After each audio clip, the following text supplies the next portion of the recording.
தமிழ் தேசிய இனத்தின் ஒற்றை நம்பிக்கை, தமிழ் பேரினத்தின் இருளவிற்ற வந்த பேரொளி எங்கள் தாய்ப்புலி செந்தமிழன் சீமான் உங்களோடு.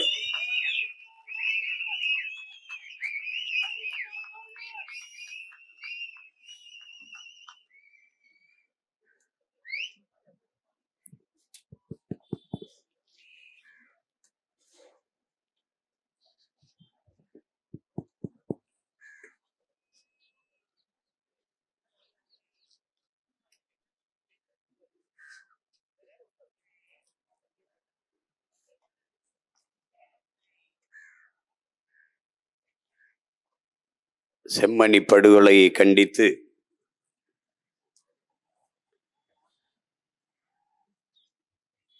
நடந்து கொண்டிருக்கிற கண்டன ஆர்ப்பாட்டத்தில் உணர்வு எழுச்சியோடு கூடியிருக்கிற எனது அன்பு உறவுகள் அனைவருக்கும் வணக்கம்.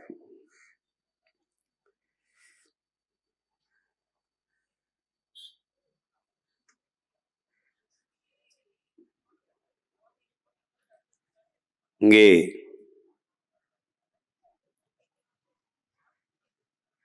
முன்பு பேசிய தம்பிகள் குறிப்பிட்டது போல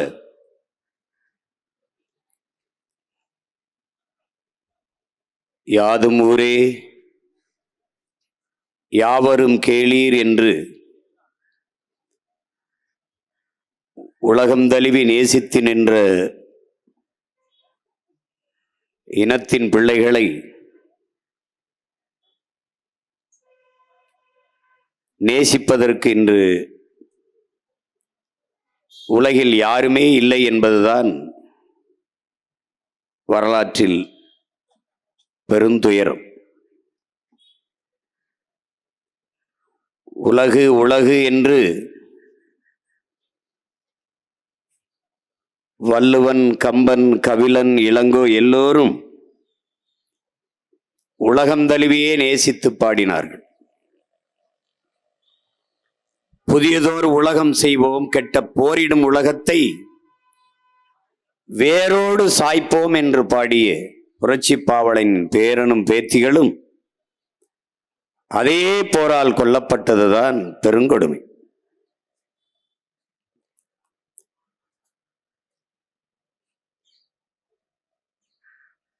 இன்றைக்கு இனத்திற்கு இழைக்கப்பட்ட அநீதிக்காக நீதி கேட்டு ஏதோ ஒரு ஓரத்தில் நின்று இந்த பிள்ளைகள் பேசுவது உலகத்தாரின் செவிக்கு எட்டுமா, அவர்கள் சிந்தனையை போய் தட்டுமா என்று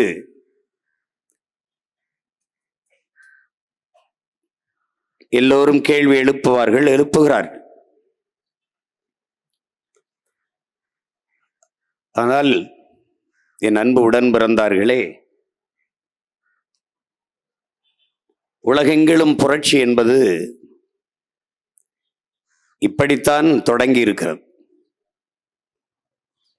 புரட்சிக்கான சிந்தனை என்பது ஒரு தனி மனித சிந்தனையிலிருந்துதான் தொடங்கி இருக்கிறது. வண்டி நிறைய குப்பையானாலும் வண்டி நிறைய நெருப்பை எடுத்துக்கொண்டு யாரும் போவதில்லை. ஒரு தீப்பெட்டி ஒரு தீக்குச்சி தான். இங்கே புரட்சி என்பது ஒவ்வொரு மனிதனின் காலடிக்கு கீழே காய்ந்த சருகுகளாக காத்து கிடக்கிறது ஒரு தீக்குச்சியின் உரசலுக்காக. இன்று ஏதோ ஒரு ஓரத்தில் நாம் பற்ற வைக்கிற இந்த தீ புரட்சி தீயாக பெரு நெருப்பாக மாறி உலகம் முழுமைக்கும் மனச்சான்றுள்ள மானுடர்களின் இதயத்தை எரிக்கும். அது சுடும். அன்றைக்கு எமக்கு இழைக்கப்பட்டாது அநீதி என்று அவர்கள் சிந்தைக்குப்படும். யாரு கேட்பது? இதை யார் கேட்பார்? இதை யார் பேச போறா? என்று நினைத்து கொண்டு எண்ணிக்கொண்டு ஒதுங்கி போவது எப்படி அநீதிக்கு எதிரான ஒரு போராக, ஒரு புரட்சியாக எப்படி இருக்க முடியும்?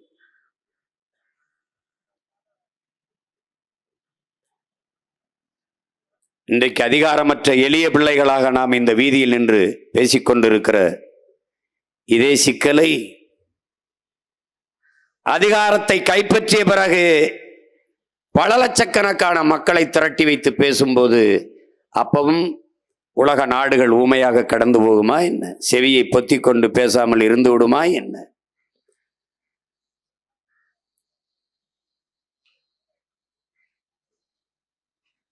சின்ன விளக்கில் எரிகிற தீ வாய்க்கிட்ட இருந்து ஊதுகிற காற்றில் அணைந்து விடுகிறது. ஆனால் அதே நெருப்பு அடர்ந்த காற்றுக்குள் பற்றி எரிகிற போது எந்த காற்று ஊதி அணைத்ததோ அதே காற்று தான் ஊதி ஊதி பெருநெருப்பாக மாற்றுகிறது. நான் மட்டும் சாலையிலே நடந்தால் விபத்தாகிறது. நாம் எல்லோரும் சேர்ந்து நடந்தால் போக்குவரத்து நிறுத்தமாகிறது. இதுதான் புரட்சி. என் அன்பு உடன் பிறந்தார்களே, இதுதான் புரட்சி.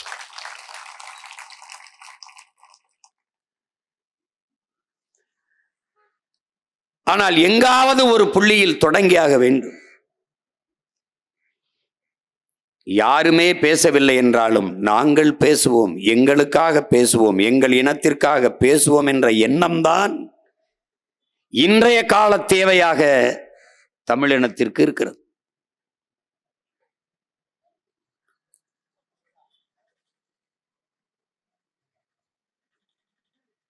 இலங்கை என்கிற நாடு விடுதலை அடைந்ததில் இருந்து விடுதலைக்கு இருவரும் இனங்களும் போராடித்தான் விடுதலையை பெற்றோம். கெடுவாய்ப்பாக இந்திய பெருநிலத்தில் இந்தியை தாய்மொழியாக கொண்டவரிடத்திலே விடுதலை போனது போல அங்கே சிங்களரிடத்திலே விடுதலை ஒப்படைக்கப்பட்டு சகோதர இனம்தானே என்று பேரன்பிலும் பெருந்தன்மையிலும் நமது மக்கள் அவர்கள் அதிகாரத்திற்கு வந்த பிறகு தமிழ் மக்கள் தமிழ் மொழி இரண்டாந்தர மொழியாக, இரண்டாந்தர குடிமக்களாக தள்ளப்பட்டு ஆட்சி அதிகாரங்களில் நிராகரிக்கப்பட்டு இராணுவத்தில் கூட பங்கேற்க முடியாத ஒரு கட்டுப்பாடு விதிக்கப்பட்டு சிங்கள பௌத்தன்தான் நாட்டை ஆள முடியும் என்கிற சட்ட திருத்தம் கொண்டு வரப்பட்டு சொந்த நாட்டிலே அடிமைகளாக வாழ்கிற சூழல் உருவானது.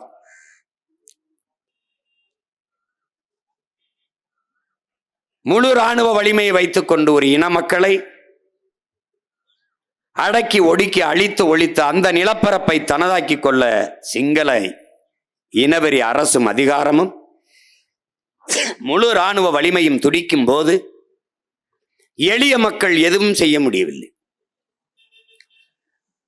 பள்ளிக்கு செல்கிற பிள்ளைகள், கல்லூரிக்கு செல்கிற பிள்ளைகள், விளைநிலங்களுக்கு சென்று திரும்புகிற நமது பெற்றோர்கள் கொல்லப்பட்டார்கள், வன்புணர்வுக்கு ஆளாக்கப்பட்டார்கள். அப்படி கல்லூரிக்கு சென்று திரும்பிய மகள்தான் தங்கை கிருசாந்தி அவர்கள். மகளை காணவில்லையே என்று தாய் ராசம்மாள், தம்பி துரைமுருகன் கூட விளக்கி பேசினர். பதறி கதறுகிறாள். இளைய மகன் பிரணவ் அவரை அழைத்து கொண்டு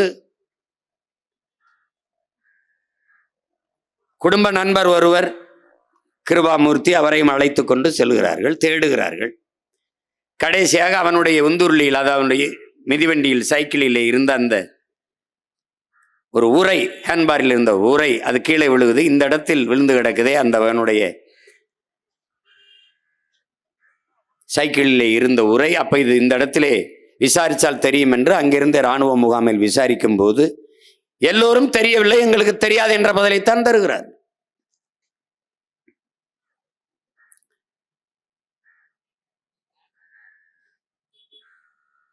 பிறகு பல கால போராட்டங்களுக்கு பிறகு அப்போது ஒன்றும் செய்ய முடியாத சூழலில் கொழும்பிலே இருந்த ஒரு சட்டத்தரணி பூபாலன் என்கிற ஒரு மாந்தநேயம் உள்ள மகன், அவர் அதை வழக்காக்குகிறார். அந்த நேரத்திலே பாராளுமன்றத்தில் இருந்த மதிப்பிற்குரிய பெருந்தகை நம்முடைய ஐயா ஜோசப் பரராஜ சிங்கம், தெரியும் உங்களுக்கு, தேவாலயத்தில் கிறிஸ்துமஸ் பண்டிகையப்ப வழிபட்டு கொண்டிருந்தவர் சுட்டுக் கொல்லப்பட்டார், இரத்த சகிதியிலே வீழ்ந்து. காரணம், அவர் புலிகளுக்கு ஆதரவாக இருந்தார், பேசினார் என்பதற்காகவே சுட்டுக் கொல்லப்பட்டார் தேவாலயத்திலே, வழிபாட்டு தலத்திலே.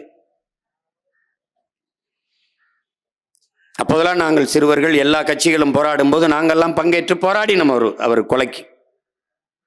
2007ஆம் ஆண்டு கனடாவிலே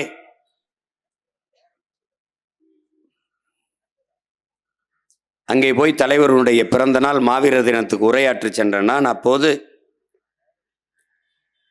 கூடியிருக்கிற, இப்படி அரங்கிலே கூடியிருக்கிற மக்களுக்கு இடையே அழைத்து போக விடுவதில்லை தலைவர். பின்வழியே தான் ஏற்றி வர வேண்டும், பேசி பின்வழியே அழைத்து சென்று விட வேண்டும், ஏனால் பாதுகாப்பு இருக்காது என்று எனக்கு அனுமதிக்கவில்லை.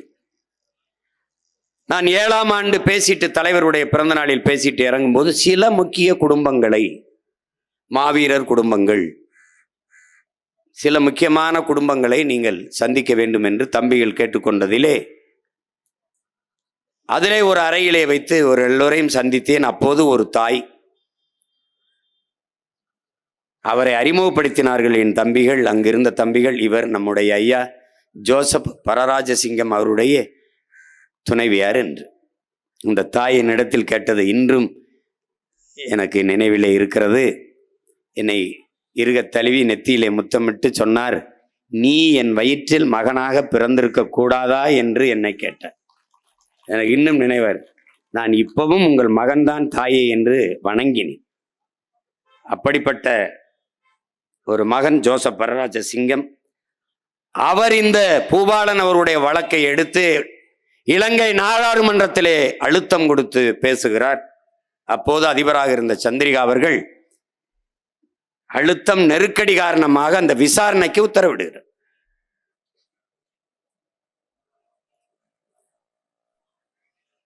அந்த விசாரணையின் போதுதான் அங்கிருந்த இராணுவ தளபதிகள் ஒத்துக்கொள்கிறார்கள். ஆம், 11 பேர் சேர்ந்து கிருசாந்தியை, தங்கை கிருசாந்தியை வன்புணர்வு செய்து கொலை செய்தது. இதெல்லாம் தம்பித்துறை தெளிவாக விளக்கி பேசினார். அப்போதுதான் அது படுகொலை செய்யப்பட்டு புதைக்கப்பட்டது தெரிய வந்தது.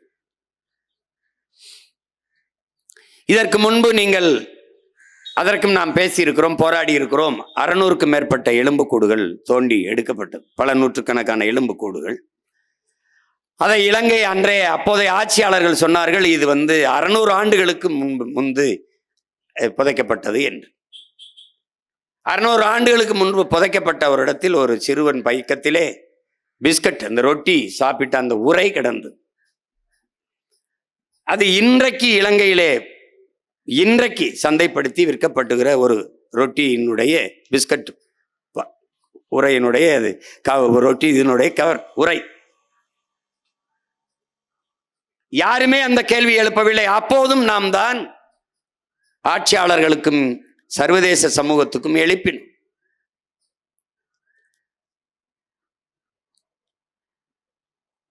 இதைவிட கொடுமை, இறுதி போர் சூழலில் உங்களுக்கு தெரியும், விடுதலை புலிகளின் பாதுகாப்பிலே நின்ற பல ஆயிரக்கணக்கான மக்களை அவர்களை விட்டு வெளியே வாருங்கள், வெளியே வாருங்கள். விடுதலை புலிகளினுடைய கணிப்பு, மக்கள் நம்மோடு நிற்கும் வரை சர்வதேச சமூகத்தின் கவனம் இருக்கும். இந்த மக்களை காப்பாற்ற வேண்டும் என்பதற்காக தலையிட்டு ஒரு நியாயமான தீர்வுக்கு வருவார்கள் என்ற கருத்திலே மக்களோடு நின்றார்கள் விடுதலை புலிகள். விடுதலை புலிகளோடு மக்கள் நிற்கும் வரை சர்வதேச சமூகத்தின் பார்வை இருக்கும். ஒருவேளை பன்னாட்டு சமூகம் தலையிட்டு விடக் கூடாது என்பதற்காக இலங்கை அரசு, அன்றைக்கு இருந்த இந்திய அரசின் துணையோடு மக்களிடமிருந்து விடுதலை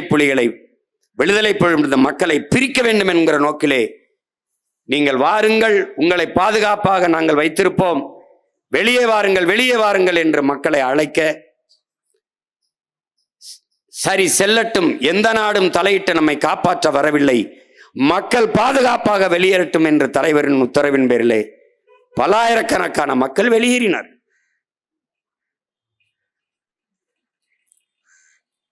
அப்படி போனவர்களில் நம்முடைய அண்ணன் பூலித்தேவனும் நடேசன் அவர்களும் இன்னும் சில தளபதிகளும் உண்டு. 300 பேர் சென்றார். இங்கே இருக்கிற அரசியல் கட்சி தலைவர்கள் உங்களுக்கு தெரியும், பேரெல்லாம் சொல்ல வேண்டியதில்லை. வெள்ளை கொடி ஏந்தி போங்கள் என்று சொன்னவர்கள்லாம் இப்பவும் அதிகாரத்திலே இருக்கிறார். வெள்ளை கொடியோடு வந்தவனை ஏன் சுட்டு கொன்றாய் என்ற கேள்வியை இந்திய பெருநாடு அன்னைக்கு ஆட்சியில் இருந்தவர்களும் சொல்லவில்லை, தமிழ்நாட்டை ஆண்டு கொண்டிருந்தாலும் கேட்கவில்லை. ஒரு சமாதான கொடியோடு சரணடைய வந்தவனை ஏன் கொன்றாய் என்ற கேள்வியை பன்னாட்டு சமூகமும் இந்திய பெருநாடும் எவரும் எழுப்பவில்லை. குறிப்பாக தமிழ்நாட்டை ஆண்டவர்கள் வெள்ளை கொடியோடு போய் சரணடையுங்கள் என்று சொன்னவர்களும் கேட்கவில்லை. கொன்று குவித்து போட்டார்கள் 300 பேரையும். அதிலே அண்ணன் நடேசன், பூலித்தேவன் எல்லாம் உடலெல்லாம் கொப்பளங்களாக வெந்து கிடந்ததை காட்சி இருக்கு, பார்க்கலாம். அப்படியாக 10,000த்திற்கும் மேற்பட்ட மக்கள், 50க்கும் மேற்பட்ட பிஞ்சு குழந்தைகளோடு சரணடைந்தார்கள் நம் மக்கள். இன்று வரை காணாமல் ஆக்கப்பட்ட எங்கள் பிள்ளைகள் எங்கே? விசாரணை என்று விசாரணைக்கு என்று அழைத்து செல்லப்பட்ட எங்கள் பிள்ளைகள் எங்கே? என் கணவன் எங்கே? என் மகன் எங்கே என்று, என் தம்பி எங்கே? என் தங்கை என்று இன்னும் நமது மக்கள் பதாகையோடு போராடி கொண்டிருப்பதை நீங்கள் பார்க்கிறீர்கள். உலகில் இத்தனை நாடுகள் மானுடம் பேசுகிற தலைவர்கள் கண்ணையும் காதையும் பொத்திக்கொண்டு வாயை மௌனித்து அமைதியாக இருக்கிறார்கள். காரணம் இந்தியா. இந்தியா என்கிற இந்த துணைக்கண்டத்தை, பெருநாட்டை தாண்டி அந்த சிக்கலுக்குள் பன்னாட்டு சமூகம் தலையிட விரும்பவில்லை, முடியாது,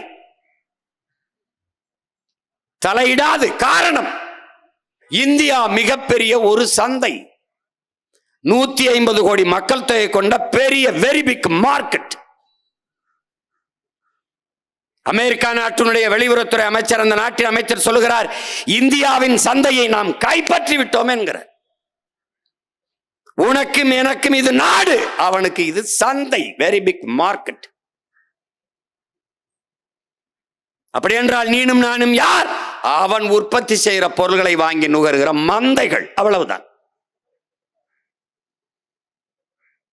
அதே அமைச்சர் சொல்லுகிறார், ரஷ்யாவுடன் நீங்கள் வர்த்தக ஒப்பந்தம் செய்யக்கூடாது என்கிறார். இவ்வளவு பெரிய நாடு, இந்த நாடு எந்த நாட்டோட வர்த்தக ஒப்பந்தம் செய்ய வேண்டும் என்பதை இன்னொருவன் தீர்மானிக்கிறான் என்றால் இந்த நாட்டை ஆளுகிறவன் எவன்? இந்த நாட்டின் அதிகாரம் யார்? எங்கே? என்னுடைய வெளிவார கொள்கை, வர்த்தக கொள்கை, பாதுகாப்பு கொள்கையை யார் தீர்மானிப்பது? ரஷ்யாவோடு நீ ஒப்பந்தம் போடாதே என்று சொல்கிறார்.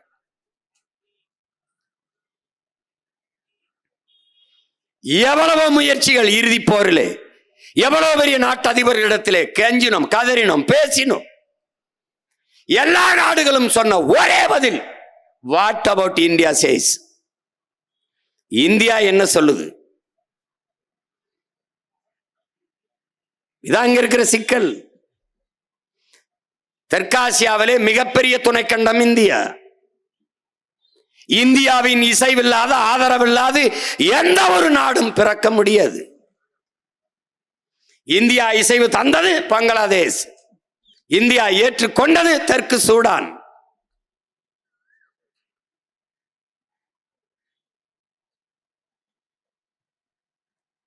இந்தியா ஏற்றது, அதனால் இங்கே விடுதலைக்கான போர். இந்தியா எதிர்த்தது, அதனால் அழிப்பதற்கான போர் தான் நடந்தது. எந்த ஆயுதத்தை கொடுத்து விடுதலைக்காக போராட அனுமதிச்சதோ இந்தியா, அதே காரணத்தோடு அப்படியே களத்தில் நின்ற போராளிகளை எதிராக ஆயுதம் கொடுத்து அழித்து ஓடியுங்கள் என்று சொன்னதும் இந்தியா. ஒரே நாடு. காரணம், ஆட்சிக்கு அதிகாரத்திற்கு வந்த தலைமைகள் எடுத்த தவறான வெளியுறவு பாதுகாப்பு கொள்கைகள். அம்மையார் இந்திரா காந்தி இருக்கிற வரை இருந்த பாதுகாப்பு கொள்கை வேறு, வெளியுறவுத்துறை கொள்கை வேறு. அவர் மரணத்திற்கு பிறகு வந்த ஐயா ராஜீவ் காந்தி எடுத்த வெளியுறவு கொள்கை, பாதுகாப்பு கொள்கை வேறு. அம்மையார் இந்திரா காந்தி இருக்கிற வரை இந்தியாவின் வெளியுறவு கொள்கை பாதுகாப்பு கொள்கை என்பது எவன் பாதிப்புக்கு ஆளாகிறானோ அவன் பக்கத்தில் நிற்பது. அதற்கு பிறகு இவர்கள் எடுத்த வெளியுறவு கொள்கை பாதுகாப்பு கொள்கை என்பது எவன் பாதிப்புக்கு ஆளாக்குறானோ அவனுக்கு துணையாக நிற்பது. இதுதான் நம் இனத்திற்கு நடந்த அரசியல் நிலைப்பாடுகள்.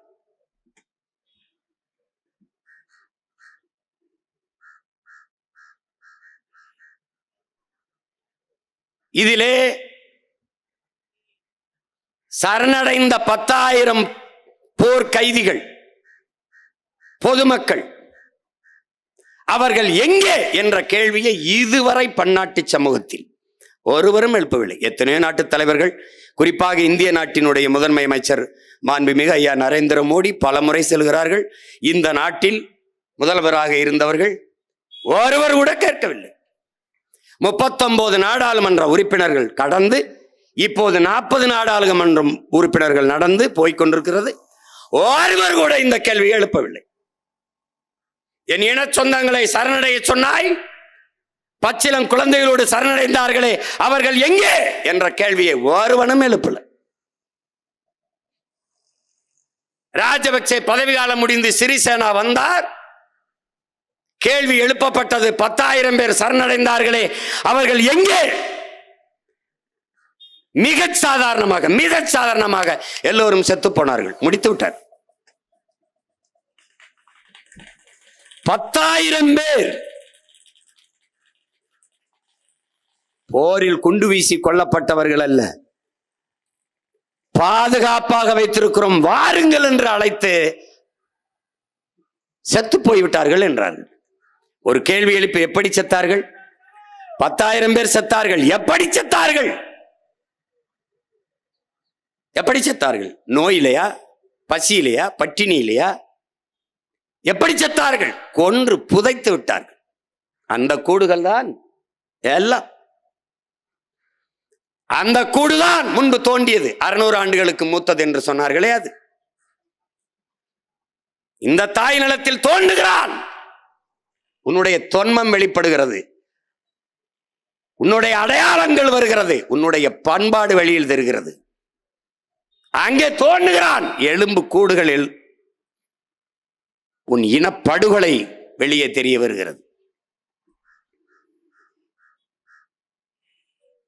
சாட்சி கேட்கிறார்கள், அங்கே நடந்தது இனப்படுகொலையா என்பதற்கு. சாட்சியாக எம் இன மக்களின் எலும்பு கூடுகள் நின்று போராடி கொண்டிருக்கிறது உலக அரங்கிலே. எங்களுக்காக எவரும் பேச இல்லை, இயற்கை எம்மோடு இசைந்து நின்று போராடி கொண்டிருக்கிறது. இயற்கை எங்களுக்காக போராடி கொண்டிருக்கிறது.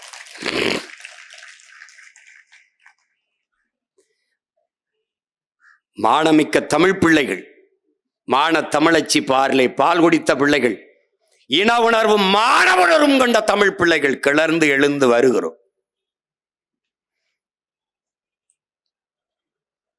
ஆள் மனதுக்குள் இதை பதிய வைத்து இதையெல்லாம் மறந்து கடந்து போக முடியாது.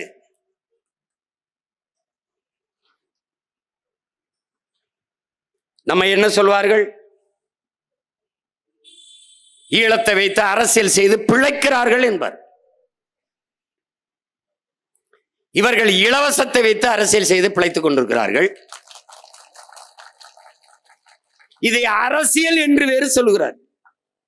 இந்த அரிசி பருப்பு கொடுப்பது, 1500 கொடுப்பது, வேட்டி சேலை கொடுப்பது, மிக்சி கிரைண்டர் கொடுப்பது, தனக்கு வாக்களித்து அதிகார வலிமை எடுத்து ஆட்சி அதிகாரத்தில் உட்கார வைத்த மக்களை கையேந்தி பிச்சை எடுக்க வைக்கிறதற்கு பெயர் ஆட்சி, அந்த ஆட்சியை நிறுவுவதற்கு பெயர் அரசியல் என்று இன்றும் இந்த நிலத்தில் பேசிக்கொண்டு அலைகிறார்கள். அறிவார்ந்த தமிழ் சமூக தம்பிதங்கைகளே, கற்றறிந்த பெருமக்களே, உலகெங்கும் பரவி வாழக்கூடிய எண்ணின சொந்தங்களே, உலகிலே தோன்றிய ஒரு மூத்த இனம் தமிழர்கள் நாங்கள் பெருமை பேசுவோம் என்று எண்ணலாம். அமெரிக்க மொழியில் ஆய்வறிஞன் அலெக்ஸ் கொலியர் சொல்கிறான், ஆதியில் மனிதன் பேசிய முதன் மொழி தமிழ் என்று. அப்படி என்றால் முதல் மாந்தன் தமிழன். ஆதியிலே காடுகளில் வாழ்ந்த மனிதன் எழுப்பிய ஒலியிலே இருக்கிற ஒளி வடிவம் இன்றும் தமிழிலே இருக்கு. ஆ ஓ என்று தொலைதூரத்தில் இருக்கிற மனிதனை அழைக்கவன் எழுப்பிய ஒளி இன்று வரை தமிழிலே இருக்கிறது. ஆதி மொழி தமிழ். அவனவன் தாய்மொழி. எங்களுக்கு உலக மொழிகளின் தாய்மொழி தமிழ்.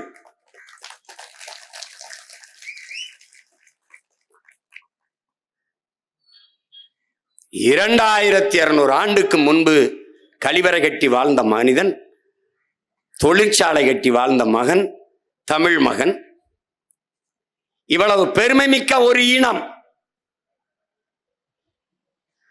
4 லட்சம் 5 லட்சம் மக்கள் தொகை கொண்ட இனம், 26,000 மக்கள் தொகை கொண்ட இனக்கூட்டம் எல்லாம் நாடடைந்து விடுதலை பெற்று சுதந்திரமாக வாழுகிற போது தன்னுடைய மொழி, தன்னுடைய கலை, இலக்கியம், பண்பாடு, வழிபாடு எல்லாவற்றையும் பாதுகாத்து வாழ்கிற போது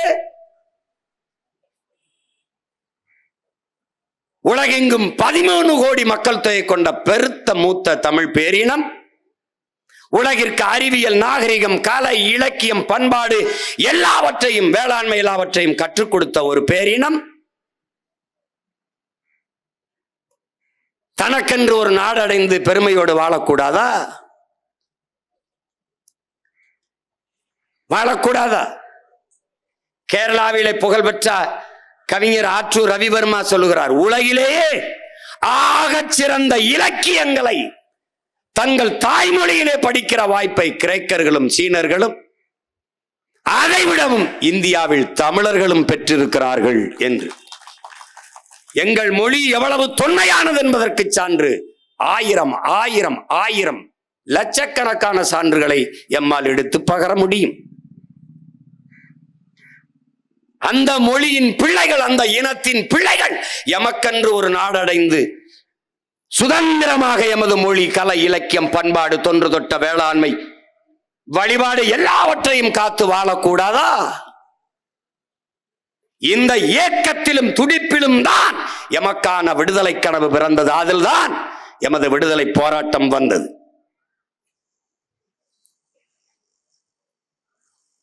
எங்களை ஓண்டி அண்டி பிழைக்க வந்த சிங்கனிடத்திலே அடிமைப்பட்டு வாழ்வதை விட விடுதலைக்காக போராடி சுதந்திரமாக சாவது மேலானது என்ற முடிவிலே அந்த களத்திலே விடுதலை போர் தொடங்கியது.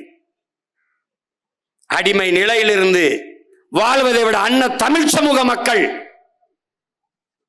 விடுதலை பெற்று வாழ்வோம், இல்லை என்றால் அந்த விடுதலைக்காக போராடி வீழ்வோம் என்ற முடிவிலே அங்கே ஒரு வீரஞ்செறிந்த விடுதலை போராட்டம் தொடங்கியது. ஒரு இனம் தன் மொழி காத்து, தன் இனம் காத்து, தன் நிலம் காத்து, வளம் காத்து, தன் கலை, இலக்கிய, பண்பாட்டை காத்து, தன் வழிபாட்டை காத்து, இவற்றையெல்லாம் பாதுகாத்து தனக்கென்று ஒரு நாடை அடைந்து வாழ்வதற்கான அரசியலை விட வேற ஏதாவது அரசியல் இருக்க முடியுமா என்பதை அறிவார்ந்த தமிழ் சமூக தம்பிதங்கைகள் சிந்தித்து பாருங்கள். எது அரசியல்? ஒரு இனம் தனது விடுதலைக்காக போராடுவதை விட அரசியல் உண்டா? பறிக்கப்பட்ட உரிமையை போராடி பெறுவதற்கு போராடுவதை விட அரசியல் உண்டா?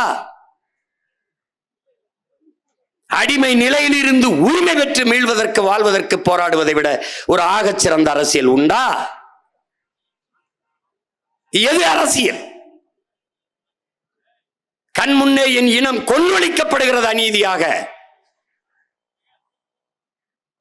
அதை தடுக்க, காக்க போராடுவது, அதை விட அரசியல் வேற ஏதாவது உண்டா? கொன்றொழிக்கப்பட்ட எனது மக்களுக்கான நீதியை கேட்டு போராடுவதை விட புனிதமான ஆகச் சிறந்த அரசியல் ஒன்று இந்த உலகத்தில் உண்டா? எது அரசியல்?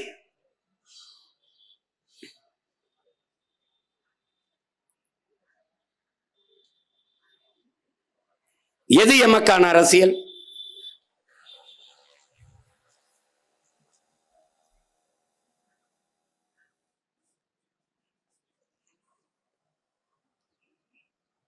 சொல்லி சொல்லி ஒரு குற்ற உணர்வை தள்ளி ஈழத்தை பேசுவார்கள், ஈழத்தையே பேசுவார்கள். இவர்களுக்கு இன்னும் ஈழம் ஒரு பிரச்சனை தான், ஈழ பிரச்சனை என்றுதான் பேசுவார்கள். ஈழம் நமக்கு பிரச்சனை அல்ல. ஈழம் நம் இனத்தின் விடுதலை, தமிழ் தேசிய இனத்தின் தாயகம், ஈழம் நமக்கான ஒரு கனவு என்பதை நீங்கள் புரிந்து கொள்ள வேண்டும். இவர்கள் என்ன பண்ணுவார்கள்? ஈழ பிரச்சனை, அதுவல்ல பிரச்சனை. கச்சத்தீவை எடுத்து கொடுத்தது பிரச்சனை, அதை திருப்பி எடுக்க வேண்டும் என்பது பிரச்சனை. காவிரியில் நதிநீர் உரிமையை பெற வேண்டும் என்பது ஒரு சிக்கல், ஒரு பிரச்சனை. முல்லை பேரியாற்றில் உரிய நீரை பெற வேண்டும் என்பது ஒரு பிரச்சனை, ஒரு சிக்கல், அது பிரச்சனை. ஆனால் ஈழம் என்பது ஒரு பிரச்சனை அல்ல, ஒரு தேசிய இனத்தின் தேச விடுதலை என்பதை அறிவார்ந்த என் தம்பி தங்கிகள் புரிந்து கொள்ளணும். ரெண்டையும் போட்டு குழப்புவார்கள், அது ஒரு பிரச்சனை என்பாங்க.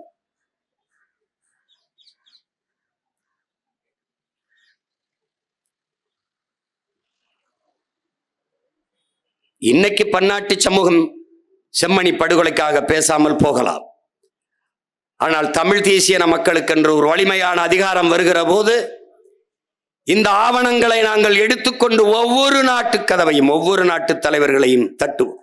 ஒவ்வொரு நாட்டு தலைவர்களின் வீட்டு கதவையும் தட்டுவோம். எம் இனத்திற்கு இழைக்கப்பட்ட அநீதியை பாருங்கள், சான்று இதோ. அது இனப்படுகொலை, அது போர் குற்றம் அல்ல, அந்த போரே குற்றம். எந்த நாட்டில் சொந்த நாட்டு மக்களின் மீது ராணுவ தாக்குதல் நடத்தி அளிக்கப்பட்டிருக்கிறது?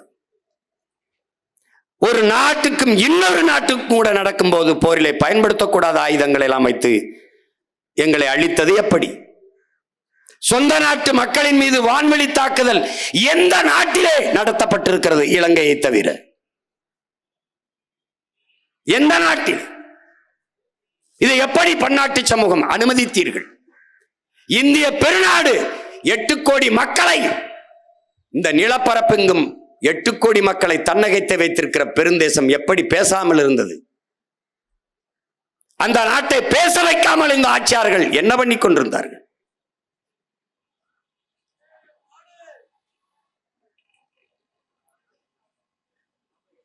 எட்டு கோடி தமிழ் மக்களை தாண்டி 1.25 கோடி சிங்களனின் நட்பு பெரிது என்று இந்த நாடு கருதுமானால் இதை எப்படி ஏற்பது? இந்த நாடு நாடாவதற்கு முன்பு இருந்தே நிலைத்து வாழக்கூடிய பூர்வீகுடி மக்கள், இந்த நாட்டுக்கு சொந்தமான மக்கள், இந்த நிலப்பரப்பு முழுதும் என்னது என்கிறார் அண்ணல் அம்பேத்கர். இந்த நாட்டின் விடுதலைக்காக செக்கிழுத்தவன் என் பாட்டன், தூக்கில் தொங்கியவன் என் மூதாதை, சிறைப்பட்டவன் வதைப்பட்டவன் என்னுடைய முன்னவர்கள்.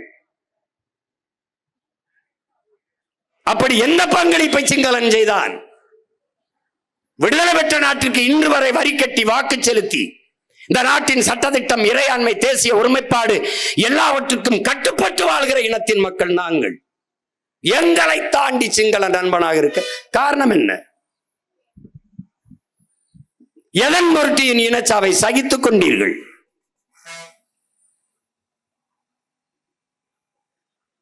எதன் பொருட்டு? ஒரு இனச்சாவு என்று வேணாம், சக மனித படுகொலை என்கிற அடிப்படையிலாவது நீங்கள் ஏன் பேச மறந்தீர்கள்?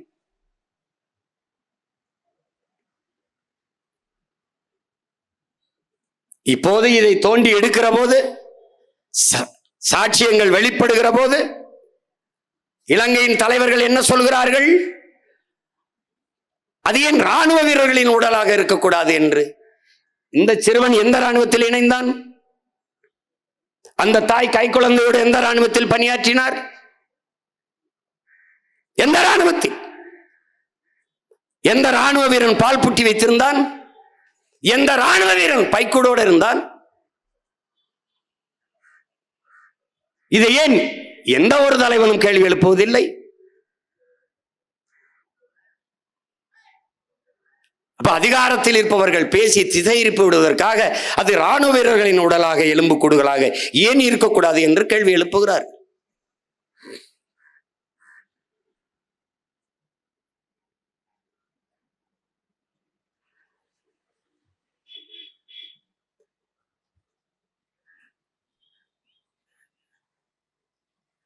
இப்படித்தான் உலக நாடுகள் எங்கும் போராடி போராடி விடுதலை பெற்றிருக்கிறார்.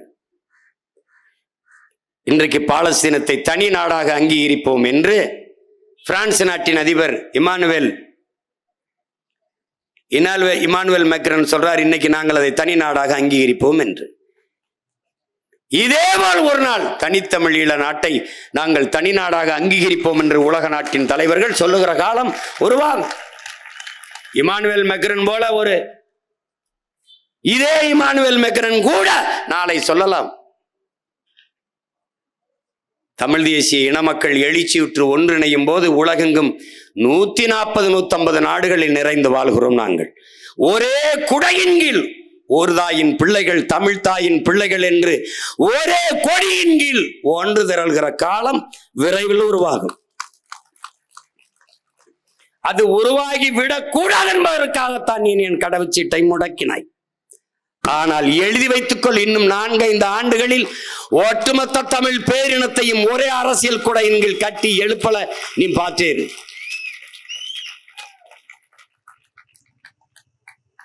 இன்றைக்கு நாங்கள் பேசுகிறோம், நாளை எங்களுக்காக உலகெங்கும் இருக்கிற மானுடம் பேசுகிற மகத்தான தலைவர் மருமக்கள் பேசுவார்கள்.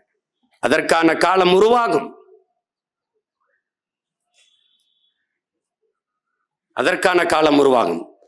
புரட்சியால் போராடி பூத்த பூமிகள் எத்தனையோ இருக்கிறது. அதன் தலைவர்களுக்கு எங்களுக்கு இழைக்கப்பட்ட அநீதி கொடுமைகள் போய் சேரவில்லை, சேர்க்கவில்லை. அதுதான் சிக்கல். சேர இந்த ஆட்சியாளர்கள் விடவில்லை, அதுதான் கொடுமை. எங்களுக்காக யார் பேசியிருக்க வேண்டும்? உலக நாடுகளுக்கு இந்தியாவில் யார் பேசவில்லை என்றாலும் தமிழ்நாடு பேசியிருக்க வேண்டும், பேசவில்லை. உலகில் எந்த நாடு பேசவில்லை என்றாலும் இந்தியா பேசியிருக்க வேண்டும், பேசவில்லை. அதனால் எந்த நாடும் பேசவில்லை, அவ்வளவுதான்.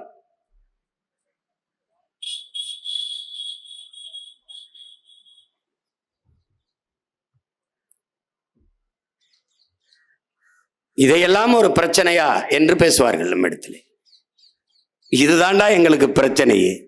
கண் முன்னே என் இனம் அழித்து ஒழிக்கப்பட்டதை, கொன்றொழிக்கப்பட்டதை, என் தாய் தந்தை, என் அக்கால் தங்கை, எங்கள் பிஞ்சுகள் கொன்றொழிக்கப்பட்டதை கடந்து போய் என்னதாண்டா அரசியல் இருக்குது, ஆட்சி அதிகாரம் இருக்கு? எதுக்குத்தான் அந்த அதிகாரம்?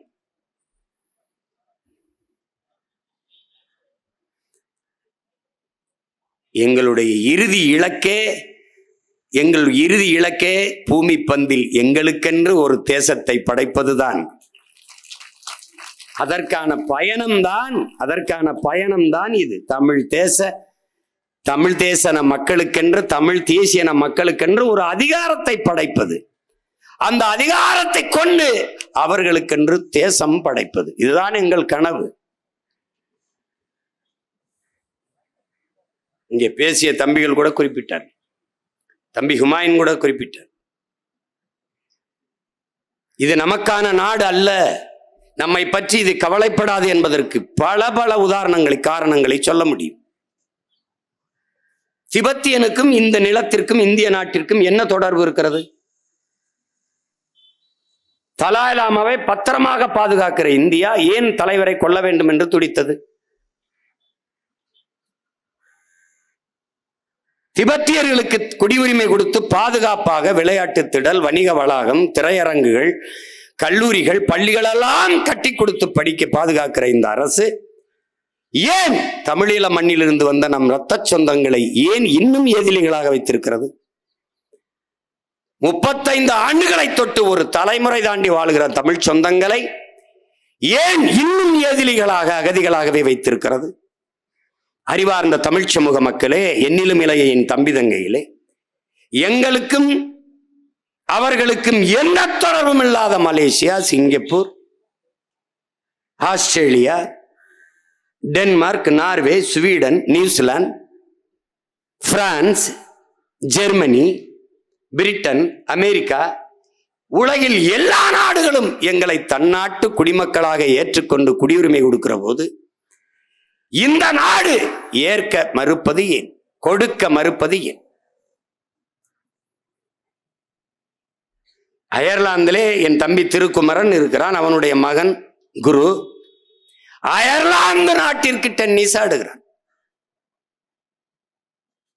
அவன் டென்னிஸ் ஆடுவதற்கு அந்த நாட்டின் பிரதமர் வாழ்த்து கடிதம் எழுதுகிறார். குரு, இந்த நாட்டின் பெருமையை நீ நிலைநாட்டுகிறாய் என்று. தமிழீழ மண்ணில் பிறந்த மகன் அயர்லாந்து நாட்டின் குடிமகனாக அங்கு அந்த நாட்டிற்கு விளையாடுகிறார். எங்கள் பிள்ளைகள் அந்த நாட்டின் காவல்துறையிலே, அந்த நாட்டின் இராணுவத்திலே பங்கேற்கிறார்கள். அங்கீகரிக்கப்படாத தேசம். அந்த நாடுகளுக்கிடையே நடந்த போட்டியிலே தமிழீழ மண்ணில் பிறந்த எங்கள் பிள்ளைகள், எங்கள் தாய் நிலத்தின் பிள்ளைகள், எங்கள் தேசிய கொடி ஏந்தி கால்பந்தாட்டத்திலே முதலிடத்தை வென்று தமிழீழ தேசிய கொடியோடு அந்த திடலிலே ஓடி வருவதை நீங்கள் பார்ப்பீர்கள். எதற்காக என் தலைவன் ஆசைப்பட்டான்? எதற்காக நாங்கள் ரத்தம் சிந்தி உயிரை கொடுத்து போராடினோம்? இதற்காகத்தான். அந்த கொடி ஏறுகிற போது என் தாய் மொழியிலேயே என்னுடைய தேசிய கீதம் பாடப்பட்டது. ஏறுது கொடி ஏறுது என்று பாடப்பட்டது வெற்றி மேடையிலே. நான் சொல்லும் போது நீங்கள் ஏளனமாக எண்ணிருக்கக்கூடும். நிகழ்காலத்தில் சான்றாக எங்கள் பிள்ளைகள் நிகழ்த்தி காட்டினார். உலகத்தில் தமிழன் என்ற ஒரு இனம் உண்டு, தனித்தேவருக்கு ஒரு குணம் உண்டு. இதான் நம்முடைய தாத்தன் பாடியது, நாமக்கல் கவிஞர். ஆனால் மானமும் வீரமும் அவனுக்கு உயிர் என்று காட்டியவன் நம் உயிர் தலைவன் மேதகவே பிரபாகரன் அவர்கள். அதை தமிழ் பேரினம் ஒன்று இருக்குது, இது கூட ஒரு மொழி இருக்குது என்று உலக நாடுகளில் இருக்கிற அறிஞர்கள் பிள்ளைகள் எல்லாம் பேசுகிறார்கள். உலகில் ஏன்ஷியன்ட் லாங்குவேஜ் என்றால் தமிழ் என்று பேசுகிறார்கள். பிற மொழி பிள்ளைகள் பேசுகிறார்கள்.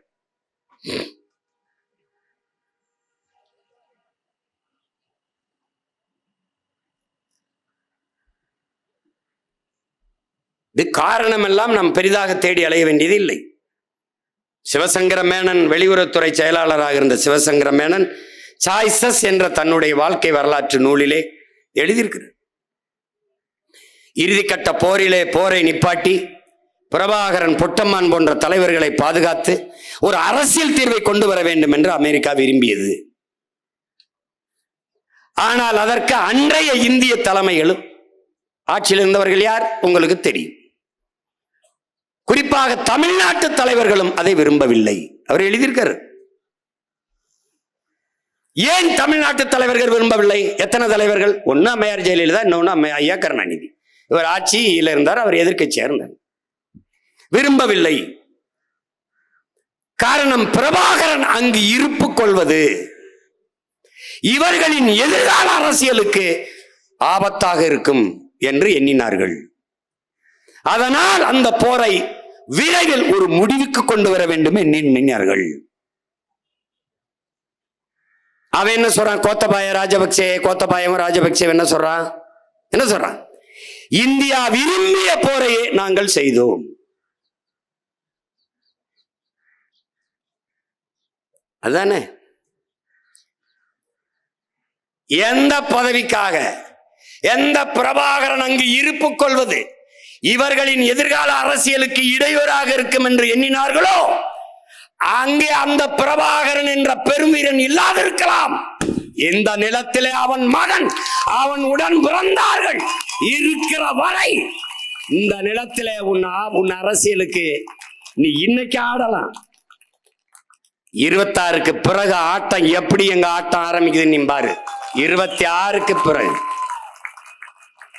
என்ன காரணத்திற்காக அந்த இடத்திலே என் தலைவன் இருப்பு கூடாது என்று கருதினீர்களோ, ஒரு நெருப்பை அணைத்து உலகெங்கும் பல கோடிக்கணக்கான நெருப்பை நீ பற்ற வைத்து விட்டாய். நீ நினைக்கிற நெருப்பை குப்பையை போட்டு மூடிடலாம்னு.